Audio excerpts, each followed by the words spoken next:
Sheikh Hasina dictator है या नहीं, स्टूडेंट प्रोटेस्ट है या इस्लामिक रेडिकल, बांग्लादेशी हिंदुओं पर हमला हुआ या नहीं हुआ। सिर्फ 100 ग्राम मतलब कुछ अनार के दाने, 2 अंडे, 1 साबुन। डिस्क्वालिफिकेशन की न्यूज के पहले कोई सिल्वर सोच भी नहीं रहा था। सबको पता था कि गोल्ड ही लेके आएगी अब, और गोल्डन मोमेंट तब होगा जब प्रधानमंत्री इनको कॉल करेंगे। वेट फ्लक्चुएट होना रेसलिंग में बहुत कॉमन है, आपको पता होगा, आप समझदार हो। गवार होते तो न्यूज 18, आपको कुछ होता है, आपकी सेफ्टी को खतरा होता है तो आप अस्पताल जाते हो। हम तो अस्पताल में ही सेफ नहीं है। जब एक इलेक्टेड लीडर ऐसा बिहेव करने लगता है तो डेमोक्रेसीज में उसको लेके आउटरीच होता है। जब उनके इंटरेस्ट सर्व नहीं होते तो बड़े देश छोटे देशों में सरकारें पलट देते हैं, तभी उनको सुपर पावर कहते हैं।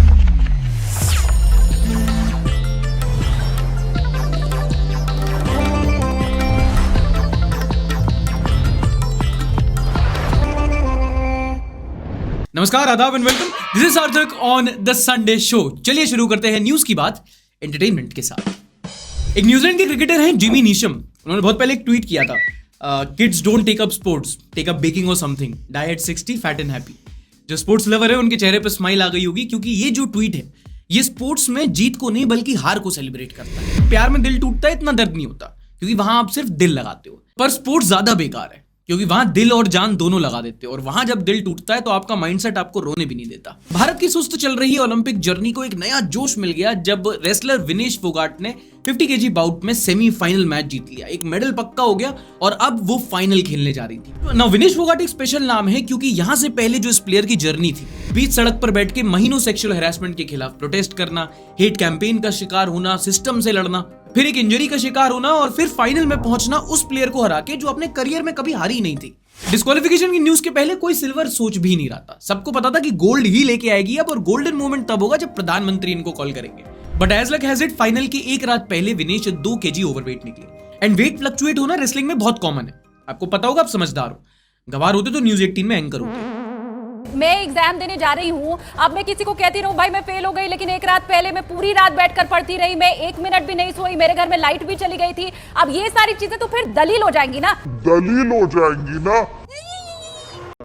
एंड बाउट जीतने के तुरंत बाद जब पूरा देश सेलिब्रेट कर रहा था कि एक मेडल हमारा पक्का हो गया, ये रेसलर वापस अपने वर्कआउट पे चली गई। डिहाइड्रेटेड रह के वर्कआउट कर रही थी, एक्सरसाइज, जॉगिंग, साइकिलिंग, स्किपिंग, यहां तक कि अपने कपड़े छोटे करवा लिए, बाल कटवा लिए, यहां तक कि अपना खून तक निकलवा लिया, ताकि कैसे भी करके ये वेट कैटेगरी के अंदर आ पाए। पर विनेश फोगाट 400 ग्राम का मेडल 100 ग्राम से हार गए। सिर्फ 100 ग्राम मतलब कुछ अनार के दाने, 2 अंडे, 1 साबुन, या फिर मेरी टेबल पे रखा हुआ ये मार्कर।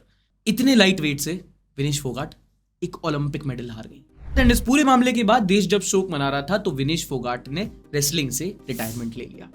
एंड वो जो फीलिंग थी ना, जब आप सुनते हो कि कोई रेसलर 4-5 साल मेहनत करने के बाद, एक सिल्वर मेडल फाइनल तक आने के बाद, सिल्वर मेडल पक्का करने के बाद 100 ग्राम वेट से हार गया, आप और हम बस उस चीज का अंदाजा लगा सकते हैं। बट उस रेसलर पे क्या बीती होगी ये हम सोच भी नहीं सकते।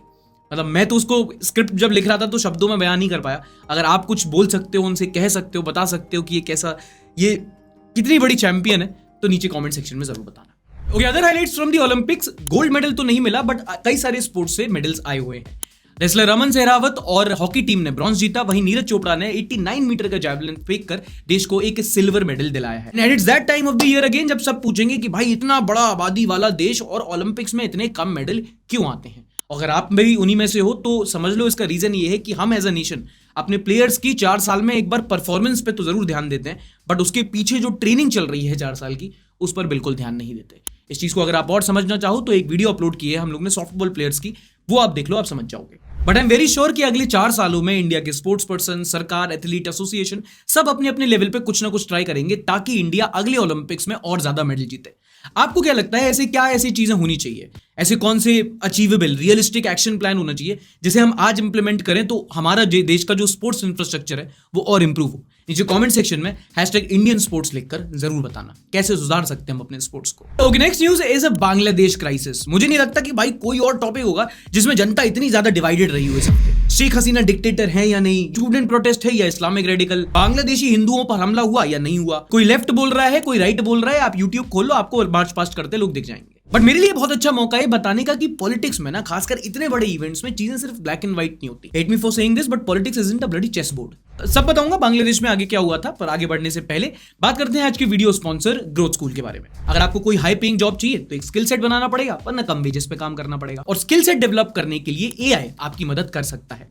अगर आप उसे सही तरीके से सीख पाए तो। इसलिए फॉर योर जॉब सिक्योरिटी मैं रिकमेंड करूंगा Asia's biggest AI master class. Growth school का ये मास्टर क्लास वैसे तो एक पेड मास्टर क्लास है, लेकिन संडे शो ऑडियंस के लिए ये होगा बिल्कुल फ्री। एंड हम फर्स्ट स्कीम के तहत जो पहले 1000 व्यूअर्स होंगे उनको 5000 रुपए तक के बोनसेस भी दिए जाएंगे एकदम फ्री। अब आप पूछोगे इस मास्टर क्लास से मेरा क्या फायदा, तो भाई आप इससे सीख सकते हैं स्मार्ट जॉब हंटिंग स्ट्रेटजीज। तो इस मास्टर क्लास से आप एआई का यूज करना सीखोगे और फिर आप सीख सकते हो smart job hunting strategies, salary कैसे हाइक करवानी है उसकी स्ट्रेटजी। एक्सेल शीट का जमाना गया, बड़ा बड़ा और कॉम्प्लेक्स डेटा आप एआई की मदद से मिनटों में कैसे सॉल्व कर सकते हो। और एआई यहां तक ही लिमिटेड नहीं है, आप पर्सनल ब्रांडिंग और बिजनेस स्ट्रेटजीज भी सीख सकते हो। ऑलमोस्ट 10 लाख लोग इस मास्टर क्लास को ले चुके हैं और एआई की मदद से अपने करियर को नेक्स्ट लेवल पर ले जा रहे हैं। एंड सिर्फ इंजीनियर्स या टेक वालों के लिए नहीं है, आप किसी भी फील्ड में हो, एचआर, सेल्स, ऑपरेशंस, मार्केटिंग, सबके लिए है ये मास्टर क्लास। एंड जल्दी करो क्योंकि दोबारा याद दिला दूं, जो पहले 1000 व्यूअर्स हैं उनको 5000 रुपए तक के बोनसेस दिए जाएंगे बिल्कुल फ्री। तो अगर आपको एआई की रेस में पीछे नहीं छूटना है तो ये मास्टर क्लास जरूर अटेंड करो। डिस्क्रिप्शन और पिन कमेंट में लिंक दे रखा है। आज का अपडेट ये है कि बांग्लादेश में तख्ता पलट हो चुका है, नई सरकार बन चुकी है और मोहम्मद यूनुस वहां के नए प्रधानमंत्री हैं। अब समझते हैं हुआ क्या था। जैसा कि हमने पिछली वीडियो में डिस्कस किया था, रिजर्वेशन पॉलिसी के अगेंस्ट बांग्लादेश में एक स्टूडेंट प्रोटेस्ट हो रहा था जो बहुत बड़े लेवल पे बढ़ चुका था। पर ये सिर्फ एक स्टूडेंट प्रोटेस्ट नहीं था। समझ लो कि कोई भी स्टूडेंट या सिविल प्रोटेस्ट इतना ज्यादा ऑर्गेनाइज नहीं होता। वहां पर उनको पॉलिटिकल बैकिंग भी थी। वहां का एक रेडिकल इस्लामिस्ट आउटफिट है जमात इस्लामी, उसके लोग शामिल थे इसमें। ठीक है।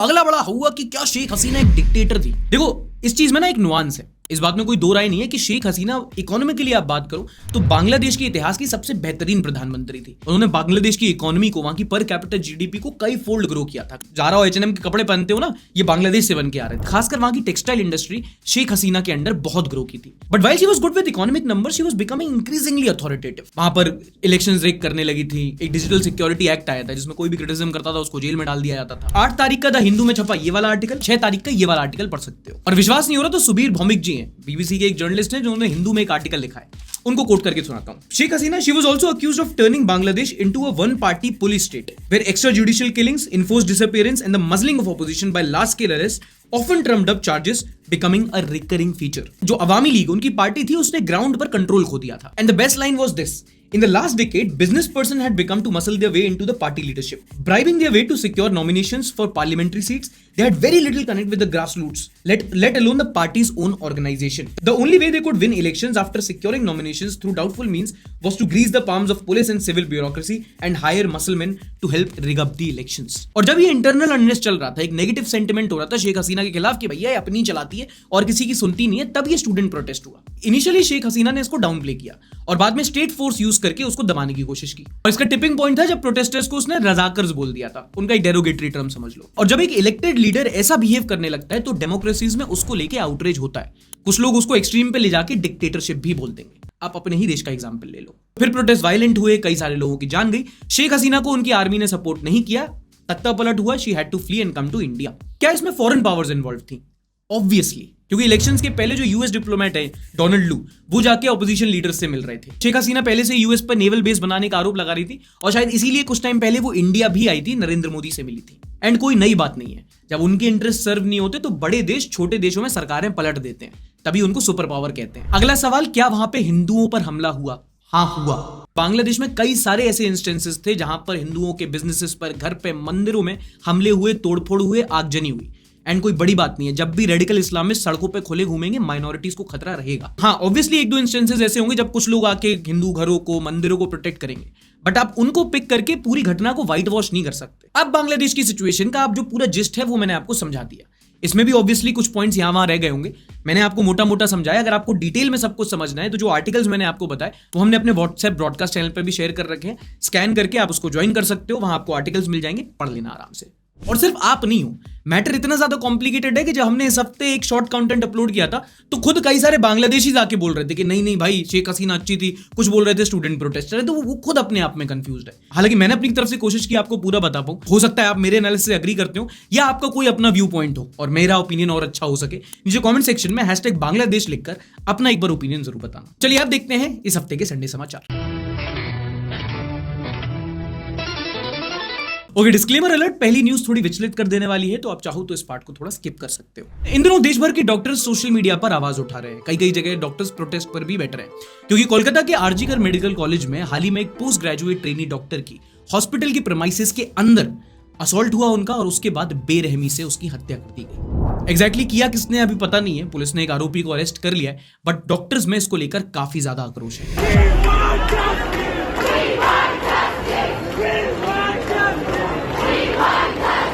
डॉक्टर्स के प्रोटेस्ट पर बैठने की दो मेजर वजह। पहली बात तो डॉक्टर्स ये कह रहे हैं कि ये जो घटना हुई है ये हॉस्पिटल के प्रेमाइसेस के अंदर हुई है, तो अगर हम अपने ही वर्क प्लेस में सेफ नहीं है तो और कहां सेफ होंगे। एंड दूसरा is the increasing problem of violence against doctors. In fact ये हालत इतनी खराब है कि हर 4 में से 3 डॉक्टर ऐसे बोलते हैं कि उन्होंने कभी ना कभी वर्क प्लेस पे वायलेंस फेस किया है। और क्योंकि कुछ डॉक्टर्स का नाम इतना ज्यादा खराब है कि भाई ये गलत दवाइयां लिखते हैं, अपना बिल बढ़ाते हैं, तो ये ना ठंडे बस्ते में बात डाल दी जाती है। इनफैक्ट डॉक्टर कम्युनिटी के बीच में काफी ज्यादा सिमिलरिंग इशू है कि भाई आपको कुछ होता है, आपकी सेफ्टी को खतरा होता है तो आप अस्पताल जाते हो, हम तो अस्पताल में ही सेफ नहीं है। अच्छा, next news is a little complicated, तो सीधे मौत की रैप की तरफ बिल्कुल ध्यान से सुनना। सरकार बहुत ही जल्द लाने जा रही है द वक्फ अमेंडमेंट बिल, जिसको लेकर 21 मेंबर्स की एक जॉइंट पार्लियामेंट्री कमेटी भी बनाई गई है। अभी इशू समझने से पहले समझ लो कि वक्फ एग्जैक्टली होता क्या है। एक बेसिक कॉन्टेक्स्ट दे देता हूं। वक्फ बेसिकली वो जमीन हो जाती है जो मुस्लिम्स कोई भी रिलीजियस या कल्चरल पर्पस के लिए यूज करते हैं, and then it is associated with Allah, कि भाई अब वो खुदा की जमीन है। और ये लीगल फ्रेमवर्क में भी बहुत ही प्राइवेट मामला हो जाता है, क्योंकि वक्फ की जो जमीन होती है वो वक्फ बोर्ड मैनेज करता है अंडर द वक्फ एक्ट 1995 ना, and it might come as a surprise to you, but Waqf के पास इंडिया में बहुत जमीन है। कहा जाता है कि रेलवेज के पास सबसे ज्यादा जिसके पास जमीन है वो वक्फ बोर्ड की जमीन है। अब इसमें एक लॉन्ग स्टैंडिंग इशू ये है कि अगर कोई भी जमीन पे वक्फ पर 132 अब इसमें एक लॉन्ग स्टैंडिंग इशू ये है कि कोई भी जमीन पर अगर वक्फ पर, ये एक तो इशू गया भाड़ में, पहले बताओ ये टंग ट्विस्टर क्यों है? बेटा तुमसे ना हो पाएगा। अब इसमें एक लॉन्ग स्टैंडिंग इशू ये है कि कोई भी जमीन पर जब वक्फ का क्लेम हो जाता है तो फिर वो जो मैटर होता है वो डिसाइड होता है वक्फ ट्रिब्यूनल में, और फिर ओनरशिप का क्लेम साबित करने का रिस्पॉन्सिबिलिटी होती है दूसरी पार्टी पे कि तुम साबित करो कि ये प्रॉपर्टी वक्फ की नहीं है। तो ये वाला स्प्राइट की तरह क्लियर। आगे बढ़ते हैं। अभी नए कानून से सरकार बदलाव ये चाहती है कि कोई भी जमीन पर वक्फ का क्लेम कोई भी आदमी नहीं कर सकता, उसका राइटफुल ओनर होना चाहिए, कि या तो आपके पास जमीन के कागजात में नाम हो या पुरानी ओनरशिप रही हो, मतलब आपका कोई ना कोई क्लेम पहले से होना चाहिए। कोई भी रैंडम आदमी आके जमीन पर नहीं बोल सकता वक्फ का क्लेम है। अगला चेंज ये है कि वक्फ बोर्ड में सिर्फ मुस्लिम कम्युनिटी के मेंबर्स नहीं होंगे। फिर तीसरा बड़ा चेंज ये कि अगर कोई भी इशू होता है तो वक्फ ट्रिब्यूनल में नहीं जाएगा, बल्कि वहां का जो कलेक्टर है वो एक रिपोर्ट बना के भेजेगा स्टेट गवर्नमेंट को। स्टेट गवर्नमेंट, राज्य सरकार के पास पावर होगी डिसाइड करने के लिए कि ये जमीन का राइटफुल ओनर कौन है। बहुत कॉम्प्लिकेटेड था, मैंने बहुत जल्दी में समझाया। शांत हो जा मेरे बच्चे, शांत हो जा। एंड ऑब्वियसली ये बिल आने के बाद मुस्लिम क्लेरिक्स इस पर एतराज जता रहे हैं और ऑपोजिशन प्रोटेस्ट कर रहा है कि भैया गलत है, आप जबरदस्ती इसका इशू बना रहे हो, दो कम्युनिटीज के बीच में रिफ्ट कर रहे हो।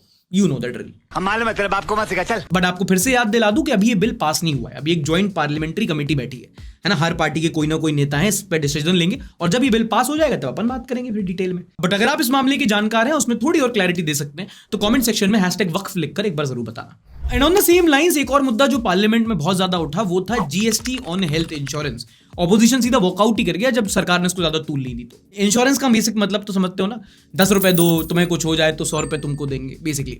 तो कई सारे health and life insurance company ने इस साल अपने प्रीमियम्स 50 से लेकर 60% तक बढ़ा दिए, क्योंकि सरकार हेल्थ इंश्योरेंस पर 18% जीएसटी चार्ज कर रहा है। अब कंपनीज आप जानते हैं अपने मन से टैक्स देते नहीं है, वो अल्टीमेट फाइनल कंज्यूमर से लेते हैं, तो जो कंज्यूमर है उसका प्रीमियम बढ़ गया है। और इसको लेकर जो ऑपोजिशन है वो प्रोटेस्ट कर रही है कि आप हेल्थ इंश्योरेंस पे प्रीमियम नहीं चार्ज करो। इंडिया में हेल्थ इंश्योरेंस वैसे ही अफोर्डेबल एक्सेसिबल नहीं है, और आप कह रहे हो कि 2047 तक सबके पास एक हेल्थ इंश्योरेंस होना चाहिए, but at the same time आप 18% उस पर जीएसटी भी चार्ज कर रहे हो, तो वो कैसे होगा? We have the highest out-of-pocket expenses in health, and now you also want to pay 18% GST. It's not fair to people. Health sector में अगर इस तरह से 18% जीएसटी होगा तो लोग जो मिडिल क्लास खास तौर पर बहुत ज्यादा इससे प्रभावित हो रहे हैं। अच्छा, अगली न्यूज की तरफ बढ़ने से पहले अगर आपको हमारा काम पसंद आता है, आप हमारे साथ काम करना चाहते हो, तो we are looking for super creative team members, writers, editors, social media persons जो हमारी टीम में आके साथ में इंटरेस्टिंग काम कर सके, न्यूज को डीकॉम्प्लिकेट करके उसको और इंटरेस्टिंग बना सके। तो अगर आप हमारी टीम का हिस्सा बनना चाहते हैं तो चैनल के कम्युनिटी सेक्शन में जाना, वहां एक पोस्ट दे रखा है, सारी डिटेल्स आपको वहां मिल जाएंगी। आप ज्वाइन कर सकते हैं, या आप कोई किसी क्रिएटिव इंसान को जानते हैं, आप उसको भी फॉरवर्ड कर सकते हैं। अगली न्यूज सुने, चलो। अगली news is just for your context. 2023 यानी कि पिछले साल लगभग 2,16,000 लोगों ने इंडिया की सिटीजनशिप छोड़ दी है। हमारे देश के नागरिक नहीं है, निकल गए, किसी दूसरे देश की नागरिकता ले ली है। अब अगर आप सिटीजनशिप का पिछले कुछ साल में ग्राफ प्लॉट करोगे तो आपको पता चलेगा कि पेंडेमिक के बाद खासकर कई सारे हजारों में ऐसे लोग हैं जो जाके अपना देश छोड़ रहे हो, किसी दूसरे देश की सिटीजनशिप ले रहे हैं। देखो कोई दिक्कत नहीं है जिसको जाना है जाए। Moving abroad has always been seen as the cool thing. 5 जाएंगे 10 हम लोग निकाल देंगे। लेकिन जब भी किसी देश का एफ्लुएंट क्लास किसी दूसरे देश की सिटीजनशिप ले लेता है तो इससे फाइनेंशियल और इंटेलेक्चुअल ड्रेन होता है। मसलन के तौर पे आपको बताऊं तो हर साल लगभग 4 से लेकर 5,000 हाई नेटवर्थ इंडिविजुअल होते हैं जो हमारा देश छोड़ के यूएई, सिंगापुर, यूके की सिटीजनशिप ले लेते हैं। और ये डेटा बताता है कि देश में अभी भी सुधार की जरूरत है, क्योंकि इसके कई सारे फैक्टर्स सोशल भी हैं। जो देश का माहौल बना रखा है, जो सही में ए पॉलिटिकल क्लास है ना, वैसे तो कुछ नहीं बोलेगी, but given an opportunity cut लेगा। कभी किसी हाइपर नेशनलिस्ट से पूछना कि अगर सब कुछ अच्छी तरीके से चल रहा है तो साल दर साल इतने ज्यादा मिलियनर्स जो होते हैं वो देश के बाहर क्यों चले जा रहे हैं। एंड सिर्फ बात फाइनेंशियल ड्रेनेज की नहीं है, इंटेलेक्चुअल ड्रेनेज की भी है। कितने सारे हमारे ऐसे देश के लगभग 13 लाख ऐसे बच्चे हैं जो भी बाहर यूनिवर्सिटीज में पढ़ रहे हैं। आइडियली उनको वापस आके उस हमारे देश में जाके कुछ काम करना चाहिए, जीडीपी ग्रोथ डेवलपमेंट बढ़ाना चाहिए। लेकिन ज्यादातर अगर आप उनसे बात करोगे तो वही बोलते हैं कि भैया अभी पढ़ रहे हैं यहाँ पे, फिर यहीं काम करके ग्रीन कार्ड वीजा लेके यहीं रुकेंगे। कुछ ही होंगे 2-3 स्वदेश मेंटालिटी वाले जो वापस आके यहाँ काम करते हैं। है कि नहीं पंजाब हरियाणा वालों, तुम तो शादी में आइल्स का स्कोर देख के करते हो। बेसराम जद गड्डी विच पैंदा कदे कदे करना अच्छा, अगला सर्वे भी ऐसा ही है, आपको लाइफ के बारे में थोड़ी इनसाइट्स देगा। आपको याद होगा पिछले एपिसोड में हमने डिस्कस किया था कि कितना पैसा है जो आपको दुनिया की आधी आबादी से ज्यादा अमीर बना देगा। याद है ना? कमेंट सेक्शन में लिख के बताओ। एक नया सर्वे सामने आया है जो बताता है देश की जो यंग जनरेशन है, 45% of India's youth is suffering from money dysmorphia. सुनने में खतरनाक लगती है बट ये कोई फिजिकल बीमारी नहीं है, ये साइकोलॉजिकल कंडीशन है जहां इंसान को दूसरे इंसान को देख के लगता है यार इसके पास पैसा ज्यादा है, मेरे पास कम है। सही पकड़े हैं। बट यूजुअली जो आप देख रहे होते ना वो एक डिस्टॉर्टेड परसेप्शन होता है। मैं कई बार अपने इंस्टाग्राम पे कहने का मौका मिलता हूँ, संडे शो में कहने का मौका मिल रहा है कि social media isn't a reflection of people's life, it's the highlight of it. मतलब जब आप दूसरों की स्नैप्स और स्टोरीज देखते हो ना, गाड़ी, पार्टी, महंगे महंगे रेस्टोरेंट में खाना, आईफोन, आपको लगता है यही इनकी लाइफ की रियलिटी है। नहीं है। उनमें से ज्यादातर लोग आप ही की तरह हैं। उन्होंने भी आईफोन अपना किस्त पे लिया हुआ है, वो भी 5 स्टार ऑटो में बैठ के ही जाते हैं। कहने का मतलब ये कि जो लैविश लाइफस्टाइल आप देखते हो ना, वो उनके लाइफ का थोड़े छोटे छोटे मोमेंट्स होते हैं, तब इसको स्टोरी हाइलाइट्स कहते हैं। वो चमकती ज्यादा है इसलिए आपको दिखती ज्यादा है, वरना लोग उतने अमीर या आप उतने गरीब नहीं हो। That is money dysmorphia. और जनाब क्या चल रहा है? अगला सेक्शन है शेयर बाजार, जहां हफ्ते की सबसे ज्यादा शेयर की गई सबसे ज्यादा वायरल वीडियोस का हम डिस्कस करते हैं। और इस हफ्ते सबसे ज्यादा वायरल रही, मेरी टाइमलाइन पे आई, शायद आपके पे भी आई होगी, वो थी तारक मेहता का उल्टा चश्मा की ये वाली क्लिप। आइए देखते हैं, मजा आएगा। काश वो इच्छा हम पूरी कर पाते, होता हमारे पास कोई जादुई चीज। बड़े की लाइफ है ब्लैक एंड व्हाइट, शादी के बाद हो जाएगी वाइब तो है। हाथ जोड़ कर करो प्रार्थना, इतनी सी है हमको मांगना। इतनी सी है क्या? इतनी सी क्या मांगना तुमको? राइम तो कर ले। सही कह रहा है, ये 25-25 साल के घोड़े हैं, फिर फर्जी बोलते हैं कि एक घोड़ी भी है यार, उसे शर्म नहीं आ रही तुम्हें? तुम सोचो यार, देखो आजकल के जेंजी शायद इतना रिलेट नहीं करें, पर हम जो जैसे जिन्होंने बचपन से देखा है, भाई तारक मेहता को शुरू हुए 16 साल हो चुके हैं। 16 साल मतलब टप्पू, सोनू, डॉक्टर हाथी, सोढ़ी, दया, यहां तक कि खुद तारक मेहता बदल चुके हैं। टप्पू सेना के माइंडसेट नहीं बदल रहा। पोपटलाल की शादी आ गई, टप्पू सेना की प्यूबर्टी नहीं आई। सही बात है। ये कॉलेज जा रहे हैं बट आज भी चटकनी वाला बस्ता पहन के। 2010 में टप्पू सोनू मस्ती करते थे, आज भी टप्पू सोनू मस्ती कर रहे हैं। बस फर्क इतना है कि दोनों स्टेटमेंट के मायने बदल गए अब। तू समझा? हाँ। नहीं तू समझा नहीं। अच्छा, कई बार क्या होता है कि बच्चे जब मस्ती करते हैं ना, शरारत करते हैं, तो माँ बाप कहते हैं कि यार इन बच्चों ने ना आतंक कर रखा है। टर्न्स आउट बिहार में वो मेटाफोर नहीं है। क्यों? क्या हुई? ये जो नन्हे मुन्ने राही अस्पताल में सेब खा रहे हैं, इनके मुंह पे जो क्रीम लगी हुई है वो इसलिए क्योंकि इनका मुंह ना थोड़ा सा जल गया है, और वो इसलिए क्योंकि ये YouTube वीडियो देखकर बॉम्ब बनाना सीख रहे थे, वो फट गया।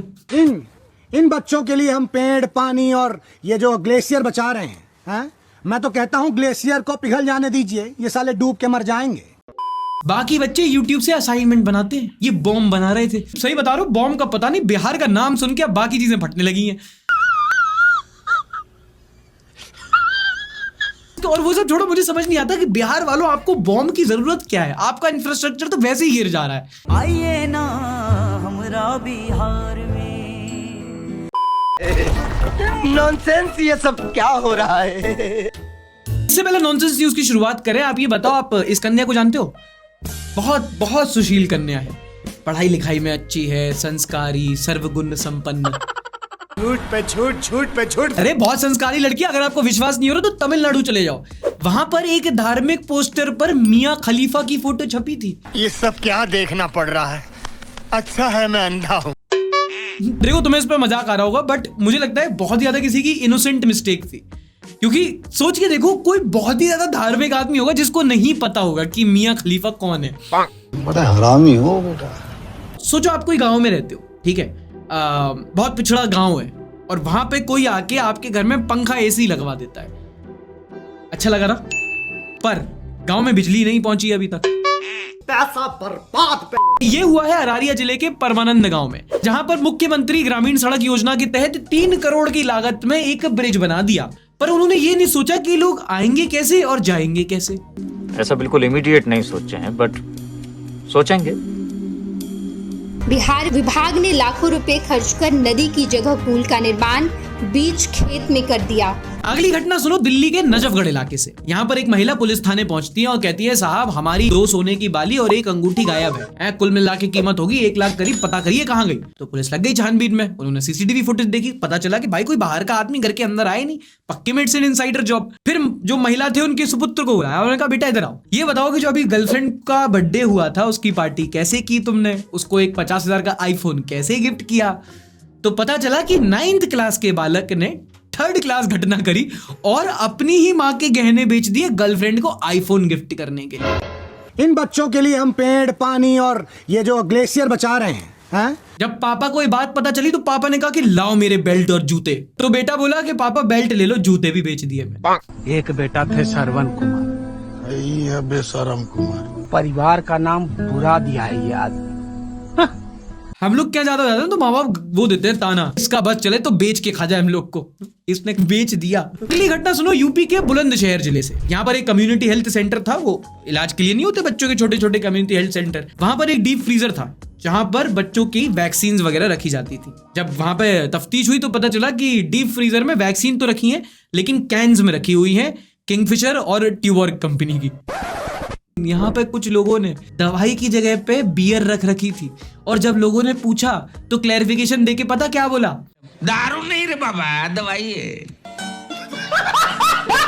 और अब न्यूज पर आपके views. Time for the top 5 comments of the week. Ayush KR.2740 ने की संडे सोच है। Hi Sarthak, you are my only trusted source of news, thank you for working hard for us and I have a question. पहली बात, don't make just me your source of news. मैं कई बार बोलता हूँ कि आपको अलग अलग पर्सपेक्टिव फॉलो करने चाहिए। मुझे देखते हो तो बाकी लोगों को भी देखो, चाहे कोई वो राइट विंग का आप समझते हो, लेफ्ट विंग का समझते हो, न्यूट्रल समझते हो, any other content creator, you should watch multiple people. अगर आप एक लौते इंसान को देखोगे ना तो मेरी जो विचारधारा है आप उसमें क्या गारंटी है कि मैं भी कहीं कहीं जगह बबल में ना हूं। मैं कई बार बोलता हूं कि भाई फॉरेन पॉलिसी मेरा स्ट्रॉन्ग पॉइंट नहीं है, तो आप उसको फॉलो करो। जब कोई ऐसी बांग्लादेश वाली न्यूज आए तो उस क्रिएटर को फॉलो करो जिसने उस पर अच्छी तरीके स्टडी करके वो उसका स्ट्रॉन्ग पॉइंट है उसने वीडियो बनाई। I want to know why in other country water level does not increase on the road like India.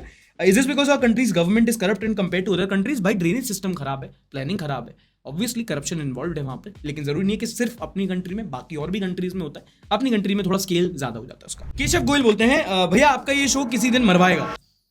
किसे? मैं हर संडे आपका शो देखने के लिए पड़ोसी का वाईफाई का पासवर्ड चुरा के रोड पे बैठ के देखता हूँ।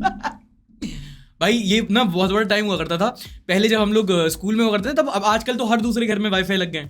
तो पहले क्या होता था कि पहले जो ये ओपन वाईफाई होते थे, और मोबाइल रिचार्ज तो ऑब्वियसली बहुत महंगा होता था, जियो के पहले के टाइम की बात कर रहा हूँ, तो हम लोग ये जो मॉल्स होते थे, जो बड़े बड़े स्टोर्स होते थे, वी-मार्ट होते, इनके जो वाईफाई होते थे ये ओपन होते थे। तो इनके स्टोर्स में जाके पिछली वाली गली में बैठ के वाईफाई से कनेक्ट करके हम लोग फेसबुक चलाते थे। 2 लड़के पहुंच जाते थे, फेसबुक पे हाई भेजते थे अंकित को। अंकित कौन? जो बगल में लड़का है, वो मुझे हाई भेजता था। बहुत मजा आता था।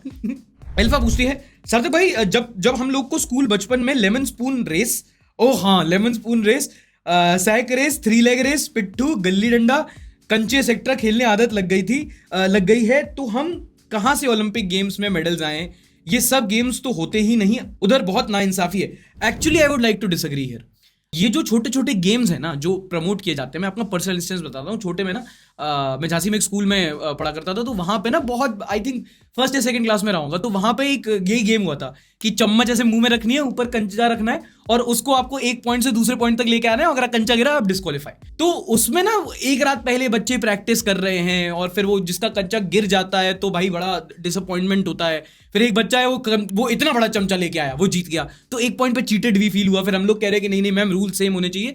तो ये जो चीजें हैं, ये छोटे छोटे जो स्पोर्ट्स हैं, ये एक्चुअली स्पोर्टिंग स्पिरिट बढ़ाते हैं। तो ये जो आप छोटे छोटे स्पोर्ट्स बोल रहे हो ना, यही वो स्टार्टिंग पॉइंट है जहां से शुरुआत होती है। शुरू से आपको स्विमर या एथलीट या जेवलिन थ्रोअर नहीं बना देंगे, पहले आपके मुंह में ऐसे चम्मच रख के आपको कंचा पार कराना सिखाएंगे। And these are the sports which should be appreciated. तो दीज फंक्शंस, इंडिपेंडेंस डे के functions, Republic Day, they play a huge role. जैसे बहुत जो एक्सटेम्पोर होते हैं और ये जो MUNs होते हैं, इनसे बहुत अच्छे जो स्पीकर्स बाहर निकलते हैं ना, ऐसे इन छोटे छोटे स्पोर्ट्स से बहुत अच्छे एथलीट्स भी बाहर निकल सकते हैं। दैट इज वेयर लोग कहते हैं ना कि हमारे एजुकेशन सिस्टम को ओवरऑल करने की जरूरत है। India's tagline should change from अतिथि देवो भव to India is not for beginners. ऐसा मत बोलो कि तुम्हारा कमेंट ना बॉर्डर लाइन सेडिशन पे आ जाए, भेज देंगे तुम्हारे घर पे बुलडोजर, फिर करते रहना। अभिषेक कुमार बोलते हैं, क्या आपको किसी छोटे बच्चे ने कभी अंकल बुलाया है और फिर आपका क्या रिएक्शन था? प्लीज बताओ। नहीं हुआ, अभी तक नहीं हुआ मेरे साथ। नहीं, कसम से नहीं हुआ मेरे साथ, नहीं हुआ भाई, कसम से नहीं हुआ मेरे साथ ना है। क्या ये लड़कियों में ज्यादा होता है कि मेरे को आंटी कैसे बोल दिया, दीदी कैसे बोल दिया, आंटी लगती हूँ मैं। अरे लगती हो, क्या दिक्कत है यार? Ageing is a beautiful process. कोई तुम्हें अंकल बोल रहा है, अच्छी बात है भाई। अब क्या बीवी की कोई क्रीम नहीं लगाई मैंने। तो ये थे इस हफ्ते के टॉप कमेंटर्स जिन्हें मिलता है हमारी तरफ से 1 महीने का फ्री मोबाइल डेटा रिचार्ज। आपका भी कुछ ना कुछ न्यूज पर व्यूज होगा, कुछ सोच आपकी जो आपने इस हफ्ते न्यूज देख के कुछ आपके दिमाग में थॉट आया। इस वीडियो में भी कई सारे टॉपिक्स डिस्कस हुए। नीचे कमेंट सेक्शन में वो या हैशटैग संडे सोच लिखकर अपना थॉट हमारे साथ शेयर कीजिए। अगले एपिसोड में हम सबके साथ उसको डिस्कस करेंगे। इस हफ्ते की पॉजिटिव न्यूज है अरशद नदीम, पाकिस्तान का पहला gold medallist. And now I won't tell you कि पॉजिटिव न्यूज ये है कि इंडिया और पाकिस्तान के 2 प्लेयर एक साथ जीते, दोनों में अच्छी दोस्ती है, दोनों एक साथ पोडियम पे खड़े हुए, वो बात अपनी जगह है। पर अरशद नदीम की अपनी कहानी ही बहुत इंस्पिरेशनल है। इस बंदे के स्ट्रगल सुन के आश्चर्य और इसलिए होता है क्योंकि ऑलरेडी एक मेडलिस्ट था, फिर भी अपनी डाइट, ट्रेनिंग, ट्रैवल के लिए लोगों से पैसे उधार लेता था। अरशद नदीम के गांव वाले पैसे जुटाते थे ताकि ये ट्रैवल करके ट्रेनिंग कर पाए। वो जो भाला होता है जैवलिन, वो 80,000 रुपए का आता था, जिनको ये अफोर्ड नहीं कर पाते थे, तो उनको उसके लिए क्राउड फंडिंग करनी पड़ती थी। और मीनवाइल ये बांस जो होता है ना, बांस से ट्रेनिंग किया करते थे, बांस को दूर तक फेंका करते थे जो पॉइंट करके गिरता भी नहीं था। और ट्रेनिंग किया करते थे क्रिकेट ग्राउंड्स पर, क्योंकि एथलेटिक्स के लिए आसपास में कोई ग्राउंड ही नहीं था। और जब आप ऐसी कहानियां सुनते हो तो रियलाइज होता है कि हमारे जो देश है ना साउथ एशियन रीजन के, ये इंडिया, पाकिस्तान, अब कैसे हम लोग ओलंपिक्स में जीतेंगे? तो ऐसा नहीं, हमारे पास टैलेंट पूल नहीं है, बट उस टैलेंट का रिकॉग्नाइजेशन और ट्रेनिंग अच्छी तरीके से नहीं होती। कहीं एथलेटिक्स के लिए फंड नहीं है, कहीं ग्राउंड नहीं है, अगर ग्राउंड है तो भाई इक्विपमेंट नहीं है, अच्छी सी लाइटिंग नहीं है। बाकी कंट्रियों के मुकाबले ट्रेनिंग करना तो दूर की बात, एक लेवल प्लेइंग फील्ड पे भी पहुंचना एक बहुत बड़ा स्ट्रगल होता है। फिर जब आप अरशद नदीम जैसे एथलीट्स की कहानी सुनते हो, फिर चाहे वो किसी भी स्पोर्ट्स के हों, किसी भी देश के हों, इनका अचीवमेंट थोड़ा पर्सनल लगता है। तंग किया गया। क्या नाम बताया? भूपेंद्र जोगी। ताली बजाओ। अच्छा, ओलंपिक्स जैसे ही निकले, कई सारे लोगों ने मीम बनाया कि अगर हमारे जो पॉलिटिशियंस और सेलिब्रिटीज होते वो ओलंपिक्स में खेलते तो किस चीज में मेडल लेके आते? Who won what for India's Olympics, Indian Olympics in 2024? Salman Khan gold in shooting, if you know you know. Silver Modi ji in javelin, लोग 90 मीटर ही फेंक पाते हैं बस। Nirmala ji gold in robbing, robbing तो कोई स्पोर्ट भी नहीं होता, तुमने बस पर्सनल भड़ास निकालने के लिए लगा दिया। Bronze in driving, Salman Khan again. Silver hang, ए तुम लोग मरवाया मत करो भाई। ए वो इन वोइंग, एक दुनिया का रोइंग, एक रोहित शर्मा का वोइंग। पहली ऐसी रील है जहां मैं कमेंट सेक्शन खोलने से डर रहा हूं, क्योंकि मुझे पता है ना इंडिया की जनता कितनी डार्क और डैंक हो जाती है। Everything is funny except hanging. देखो कहा था मैंने। Modi ji getting silver for javelin, of course bro. Rahul ji deserves gold in आलू डालो सोना निकालो। ऐसी मशीन लगाऊंगा, इस साइड से आलू घुसेगा, उस साइड से सोना निकलेगा। Vijay Mallya long jump. एक second, Nirmala Sitharaman gold in robbing और Vijay Mallya in long jump है, ये पक्के में कांग्रेसी है। सलमान भाई bronze in driving because Rishabh Pant got the gold in this. मुझे क्यों तोड़ा? Please don't make death jokes, jokes have limits. किसे समझा रहे हो तुम, इंडिया के कमेंट सेक्शन को? मेरे घर में सुख शांति नहीं रहती है और लड़ाई झगड़ा होता है जरा जरा सी बात पे। किससे? पति, पत्नी, बच्चे, सबसे। तो आपकी पत्नी भी है? ये बंदा ट्रेंड में आ गया। बोलते रहो, सत्संग से ज्यादा मीम पेजेस पे मिल रहे हैं ये बाबा जी। Hated by many, defeated by none. नहीं, बाबा जी से बहस, जिंदगी तहस नहस। Who wrote the national song of India? Rabindranath Tagore. National song of India Arijit Singh. Sujana Suphala. Tulsi ji ने बताया है सही जवाब, बंकिम चंद्र चटर्जी। 7 करोड़। अरिजीत, ना फिकर ना शर्म ना लिहाज। सही जवाब ना बंकिम चंद्र चैटर्जी है, ना चट्टोपाध्याय है, ना अरिजीत सिंह है। सही जवाब बताया है ओके रिपोर्ट ने, सिद्धू मूसेवाला। तो लद नितलवाती त्यों थी उठी थमे में, उठी धड़ी में लदनता थमे होता है, धड़ी होती है तब तुझ पूछना चाहिए ब्राह्मण को। मेरे को उसको देख के उसकी याद आ रही है, वो नहीं है वो अखिलेश यादव वाला लड़का जो दरी 5,000 10,000 कमाता है, कहाँ से वो देगा? गुरुजी फ्रॉम बाबू ने थाना थाया जनरेशन। कहाँ होता करते थे यार, नीम करोली बाबा वो वाली जनरेशन थी। अब देख रहे हो तुम कौन से पूकी बाबा, ये वाले बाबू ने थाना थाया बाबा, ये सब खराब किया है निर्मल बाबा ने। वो जब आया था ना आदमी, वो जब आके कहता था कि अरे डायबिटीज है गोलगप्पे खा लो, वहां से the downfall started. Me if there was an award for being more worried about our Olympic athletes than my own career. अगले 4 साल ना कोई नहीं भाई, सब मीम बनाने में इंटरेस्टेड है। अगले 4 साल में एथलीट्स के बारे में कोई चू कर जाए, कोई किसी को कोई फर्क पड़े कि कैसी ट्रेनिंग चल रही है, इक्विपमेंट्स मिल रहे हैं कि नहीं, या प्रोटेस्ट करते हुए सड़क पे पिट रहे हैं, किसी को कोई फर्क नहीं पड़ेगा। ओलंपिक के टाइम पे सब आ जाएंगे कि अरे हमारे एथलीट्स को मेडल क्यों नहीं मिल रहे, ओ माय गॉड ब्रॉन्ज मिल गया, ओ सिल्वर क्यों नहीं मिला। ये सारी नौटंकियां ना बस ये ओलंपिक तक चलने वाली। अगले 4 साल तक किसी ने कोई फर्क नहीं पड़ना। That is the sad reality. ये तो क्लियर ही है। My friend after spending 3 months in Delhi. What the fuck यार बड़ी, मतलब मैं तेरे को कहां से बिहारी लग रहा हूं? तेरे को पता भी है मैं कहां से हूं, पता है तेरे को? I am from bro south Delhi बड़ी। ये जो टियर 2 के होते हैं ना, स्मॉल टाउनर, ये बोलते हैं ब्रो। ओरिजिनल वाले बोलते हैं bro. Difference you don't know. Boys in my college FR bro. यार सही बात है bro. I know, like I completely relate bro. Like guys come on, like we can take better like memes like guys, like next meme guys, like every masterpiece is a cheap copy. ये बिक गई है government, अब government में कुछ नहीं है। ओ भाई, why didn't I see this before? Don't insult aunty government. यार ये बांग्लादेश वाले सही में कमेंट सेक्शन में बताओ, तुम लोग शेख हसीना को आंटी गवर्नमेंट बोलते थे क्या प्यार से? हमारा मर्जी है, हमारा this is our target. Millennial reading text from a Gen Z. TBH you are so सुस्त।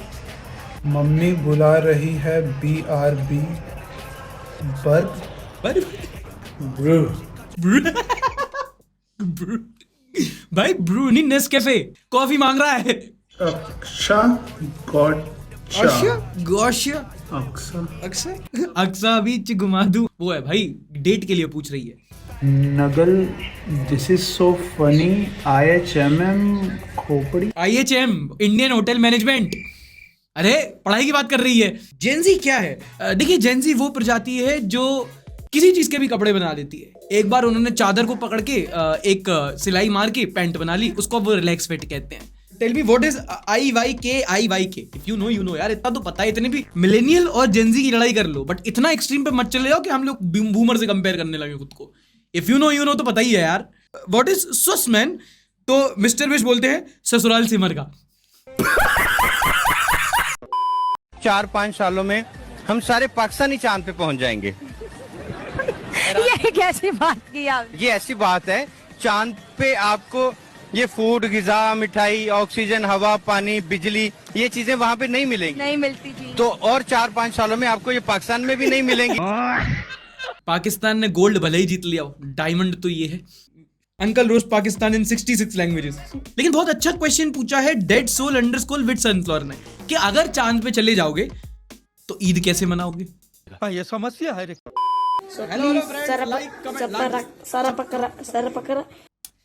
भाई तो नहीं बोल पाया, आखिरी मीम में मैं बोल देता हूं। भैया वीडियो अच्छी लगी हो तो एक बार प्लीज लाइक दे देना, कमेंट कर देना, हम लोगों ने बताया हुआ है, और वीडियो को अपने दोस्तों के साथ शेयर जरूर करना। बहुत सारे लोग होते हैं जो न्यूज इतना फॉलो नहीं करते, उनको इतनी अच्छी नहीं लगती, तो इस वीडियो में हम कोशिश करते हैं कि हफ्ते भर की न्यूज कवर कर दें। अच्छी लगी हो तो उनके साथ एक बार शेयर जरूर कीजिएगा। आप अपना ध्यान रखिए, मिलेंगे हम अगले हफ्ते, तब तक के लिए अपना ख्याल रखिए। टाटा बाय बाय, शब्बा खैर, and don't forget to like, subscribe and share. और हाँ, ग्रो स्कूल की वर्कशॉप अगर आप ज्वाइन करना चाहते हैं तो उसका लिंक डिस्क्रिप्शन और पिन कमेंट में दिया हुआ है।